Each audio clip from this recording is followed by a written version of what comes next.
Well, hello there, welcome back. It's Dr. Jonathan Royle here, and this is video number 2. And on this video, I'd like to share with you some techniques to help you increase your success rate as a hypnotist, whether that be for hypnotherapy, stage hypnosis, street hypnosis, or some other application of your hypnotic skills. And it doesn't matter whether you're an experienced professional or a complete beginner. Some of these things you'll already know, others it's just a good refresher, and some may be new to you. So let's dive straight in. The first key thing I would say to you is this: forget about ever worrying about hypnotising anyone. Don't get caught up on the idea of, am I going to be able to hypnotise them and get them under for this stage, or am I going to be able to get them into trance on the therapeutic couch in my office? Stop programming your mind negatively. You've got to forget any possibility of failure. You can never fail when you truly believe you are a hypnotist, when you truly believe you can hypnotise everybody. So stop thinking about whether you're going to hypnotise them or not. You are, especially when you realise one key thing, and that is that hypnosis does not exist. At least it does not exist in the manner that so many people have brainwashed you to believe that it does. Okay? Stop worrying about getting people into some trance state. Stop worrying about how deep they are. There are quite literally only 2 levels of hypnosis that you ever need to worry about. And that is, are they being compliant or non-compliant? In the form of a stage show, that would mean, are they doing the funny routines, or are they not responding to what you say? In therapy, that would mean, are they keeping their eyes closed when you tell them to, or are they opening them and not obeying you? It really is as simple as that. Honestly, it may sound so ridiculously simple, but it is that simple. If the person believes in you as a hypnotist, okay, and truly believes that you're capable of doing what you've claimed and advertised, which ultimately, if they believe you can, and you've learned various techniques, then you can. It's as simple as that.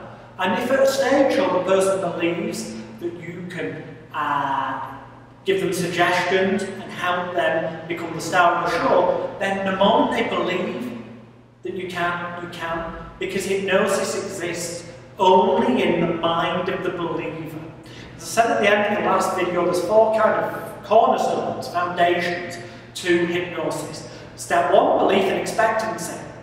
The person's got to believe you're a hypnotist, believe that you can hypnotise people, and expect it to work. Expecting it to work being very important in therapy especially, because if they expect whatever you do to change their life, then the fact that their mind grabs hold of that idea, truly believes it, and expects whatever process or ritual you go through to work, means that it will. Thus is the power of ritual and the placebo effect. And on stage, the fact that you go through a ritual that they then buy into and believe, and they expect to work because they have an idea of what a stage hypnotist does, for example, means it's more likely to work. So it's about having conviction, confidence in transmitting that belief to those people so they believe in what you're doing and expect it to work. Step 2, disorientation and confusion. In all the induction methods and rituals that I've used over the past couple of decades with great success, and my students around the world and colleagues that I teach and consult use, they all contain an element of disorientation and confusion, so that the volunteer or the therapy client genuinely feels some sort of physical or physiological response, ideally both, so that you, knowing that they're going to genuinely feel this physiological or physical response, which is guaranteed to happen, means you can phrase your suggestions, and I use that term loosely here, suggestions. You can, for example, say to them in a few moments' time, it may feel as though you're slightly lightheaded, or you might say, in a few moments' time, you may feel your arm getting so heavy it sinks down into your lap. Now, using the techniques that I teach in the Elite Hypnosis Bootcamp Platinum Edition Mark II, which incidentally you've got a chance of winning free membership to, along with free membership to the Passive Hypnosis Profits Program, by simply just entering the comment below this video. You can enter, and your one's going to be drawn out at random at the end of the week, and it may be you that wins free membership. All of the techniques we teach involve some form of physical or physiological trick that's guaranteed to occur. So we can know for a fact that that arm will genuinely feel tired because of the position it's in, palm upwards, outstretched, stressing and tiring out the tendons and muscles, for example. So if the arm gets tired, it genuinely is going to move down, and because we know for a fact it will, we can suggest it's going to happen, and then when it does genuinely happen and the person feels it, they go, wow! This person suggested this, it happened, it became my reality. And the more things you suggest to them that genuinely become their reality, the more they come to believe it's because of what you've said. And when they truly believe that what you say becomes their reality, they will expect everything you say to become their reality. And then arguably that's the point where they're hypnotised. So, arguably, as I say, that's the point where they're hypnotised. So we've got belief and expectancy, disorientation and confusion. Then we've got suggestion and repetition. Now suggestion, you've got these elements intertwined with each other, by the way, as well. But suggestion is in many forms. There's non-verbal suggestion by your confident manner, by your body language, the confidence that transmits. You've done this numerous times before. Even if it's the first time you're doing it, you always act as if you've done this numerous times, and it's always worked. So the person comes to believe that you, as the experienced expert that you've been perceived to be, always do it this way, it always works, so therefore it should work for them. And when they believe that and the mind grasps hold of that idea, the seed is planted and grows, and it becomes a self-fulfilling reality for them. Okay? There's also, of course, verbal suggestion, the things you say to them. Now, giving suggestions is all well and good, but, as I say, they're compounded, made stronger, more believable and easy to accept when we use the convincers of physiological and physical tricks that make things guaranteed to happen for them. Many of which, as I say, are taught in the Elite Hypnosis Bootcamp. But a prime example is the old light and heavy hands test.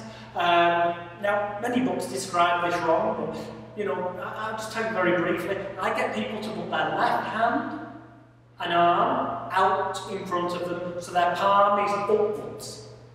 And I'll get them to imagine a pile of leather-bound library books on there. Now, the way to remember this is the letter L for left, letter L for leather, letter L for library books, letter L for lower, because the library books are going to push the left hand lower. And I get them to put the right arm out in front of them, palm downwards, the back of the hands up in the air, and imagine that bunch of red healing balloons is tied to the middle or ring finger perhaps, because ring finger is R for ring. It's the right hand for letter R for red, and they're going to rise up into the air, again letter R, that's how we remember it. But the key to this is not so much how high or. So the right arm rises, no, I'm not bothered about that. I know that over a certain period of time, their left arm will get tired. Take your own left arm, put it out in front of you. The fact is, with your palm upwards, it starts to stress and strain the tendons and the muscles in the arm. And after a period of time, it will naturally tire and go lower. So whether the right arm moves upwards or not, whether they respond to the suggestion of it rising or not, doesn't matter, because after a period of time, their left arm will go lower, and when that goes lower, when you get them to open their eyes later and look at the gap, there will be a gap because their left arm's gone lower. It doesn't matter whether the right arm's moved or not. And because they see that gap, they go, wow! And the logical thing in that split second for them to believe and think and come to the conclusion of is that the left arm's moved downwards and the right arm's moved upwards. Now it may have done, there may be a massive gap, in which case they're hyper-suggested already. But it doesn't matter whether the right arm moves or not. If the left arm's moved down, which it will over a period of time, because it tires out, it's a natural physiological response. But when they look at it, they believe it's happened, and they come to believe it's happened because of what you suggested. That's an example of what I mean by a physiological trick. Now there's tons of these. There's numerous induction techniques, numerous suggestibility tests, or as some people call them set pieces, that use physical or physiological tricks that convince the people and make them believe. Okay, and these are all taught in the Elite Hypnosis Bootcamp. So we've got belief and expectancy, disorientation and confusion, suggestion and repetition, leading to apparently relaxation and sleep. You know what, the truth is, to be hypnotised, they don't actually have to be relaxed. It's just often easier in therapy to go, and sometimes on stage, to go with that misconception that people have that when you're hypnotised you're a zombie, asleep, snoring and all that. That isn't the truth or the reality of it. But if people already believe that, why tell them it's anything different? Play with their misconceptions and give them what they believe, manipulate what they already believe. It's easier to take something that somebody already believes, and rather than trying to convince them a bit differently and change their beliefs, take their belief they already have and use it against them positively.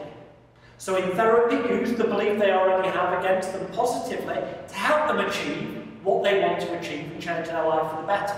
On stage, take the belief they already have and make it reality for them so that they feel good about becoming the star of the show.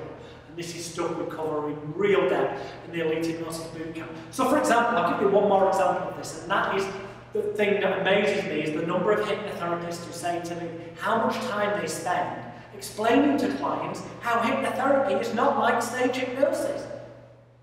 I say to them, whoa, here's how to be more successful.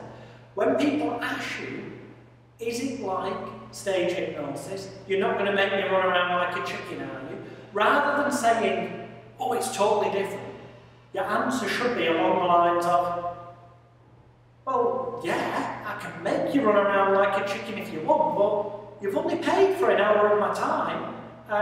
So if you want to pay for more time, we can do that. Or do you want to get down to business and let's change your life for the better and help you stop smoking or lose weight or cure the phobia or whatever they came for?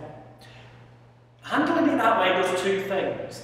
The person is highly unlikely to turn around and go, oh, I'll give you more money to make me run around like a chicken. But if they do, then they clearly believe that you're capable of doing that. So using what you'll learn in the Elite Hypnosis Bootcamp, Mark II Platinum Edition, make them run around like a chicken and take the extra money. They'll be happy, you'll be happy, fair exchange, no robbery. What's more likely to happen is they'll turn around and go, oh no, let's get down to business and help me change my life. At which point, what they're saying is they've accepted the fact that you could make them run around like a chicken, which means they believe you've got the power to do that, which means they believe also you can hypnotise people, which therefore means they believe that what you're about to do, whatever ritual you're about to do, will help them change their life for the better. When you turn around and say, no, it's something entirely different in hypnotherapy than what the stage hypnotist does, you're actually giving away some of your power. You're dissipating the placebo effect. You're making your ability as a hypnotherapist lower. You're decreasing the success rate you will have. That's a very valuable tip. And it works the same way for stage hypnotists as well, you know. When people say, well, why is it that stage hypnotists can, hypnotise people so much quicker? A lot of stage hypnotists get caught into the ego trap and go, that's because we're better, or because what we do is different. What you're better off saying is, that's because the environment's different, and obviously we're not getting you to talk about or share anything personal or private like you would be doing in a hypnotherapy session. So you can just relax quicker. By doing so, it means you're more likely to get hypnotherapy clients as a result of your stage shows. So I suppose what I'm really saying to tie up this video is that hypnosis is overcomplicated by far too many people, far too many courses. In the Elite Hypnosis Bootcamp Mark II Platinum Edition, I've removed all the BS, all the complicated terminology. The truth is, whatever name you call it, whether it's neurolinguistic programming, Tibetan mind control, hypnotherapy, stage hypnosis, street hypnosis, it all works when it does work for the same reason. It all comes down to a combination of placebo effect, ritual, confidence most of all when transmitting that to your client, manipulating their beliefs, ideally ones they already have, rather than trying to instill new ones, and using what's there. I'll leave you with one final thought before you leave a comment below the video and give yourself a chance of winning free access to the Elite Hypnosis Bootcamp Mark II Platinum Edition, complete with access to the Passive Hypnosis Profits Program. And that thought is this: in NLP and stuff, they talk about VACOM, visual, auditory, kinesthetic, olfactory, and gustatory. You know what I say? Cut to the chase. Rather than wasting time finding out which representational system the person's most motivated by, quite simply give them suggestions and say, it's almost as if, and always use the phrase, it's almost as if, because you never know exactly how they're going to visualise it or experience it. So if you say it's almost as if, it doesn't matter how they experience it, they will feel that is the correct way, because it's almost as if. It's almost as if you can taste, smell, see, feel and hear everything as 100% total reality. By saying it's almost as if you can taste, smell, see, feel and hear everything as 100% total reality, whichever primary representational system they fall into, they will naturally have an enhanced level of experience. And because it's almost as if, the other ones that will be lower, well, they can almost experience it. So, however they experience it, ultimately will seem right, correct, successful, and proper for them. Especially if you follow it up with a phrase, such as, in a way that feels right for you. So when you give them a suggestion, whatever it may be, for example, it could be, you know, in a few moments' time, just imagine in your mind's eye, waving goodbye to this problem, habit, addiction, fear, or phobia that once bothered you in the past, in a way that feels right for you. That phrase, in a way that feels right for you, allows them to fill in the blank, allows them to experience it however they want. This can be used for inductions on stage as well as in therapy and on the street, in fact in any environment. The truth is, all the techniques that are taught in the Elite Hypnosis Bootcamp, Platinum Edition Mark II, can be used in all environments because there is no difference. Hypnosis is hypnosis is hypnosis. Whether it's on stage, on the street, or in therapy. With that thought in mind, leave a comment underneath this video. Keep an eye on your mailbox in a couple of days' time. We'll be sending you a video giving you some ideas on how to make money and monetize your hypnosis skills.